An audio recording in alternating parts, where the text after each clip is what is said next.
рӯзи душанбе сухангӯи президенти Русия Дмитрий Песков дар суҳбат бо хабаргузории Интерфакс гуфт ки пешниҳоди раиси ҷумҳури Қирғизистон Алмузбек Отамбоев дар мавриди ирсоли нерӯҳои мусаллаҳи Русия ба марзи Қирғизистону Тоҷикистонро шарҳ намедиҳад.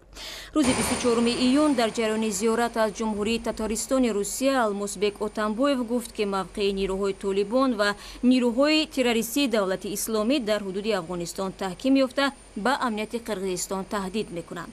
Тоҷикистон бо Қирғизистон тақрибан 1000 километр марзи муштарак дорад. ҳукумати Тоҷикистон низ то ҳанӯз дар бораи пешниҳоди мустахаршавии нерӯҳои Русия дар марзаш бо Қирғизистон аксуламале нишон надодааст.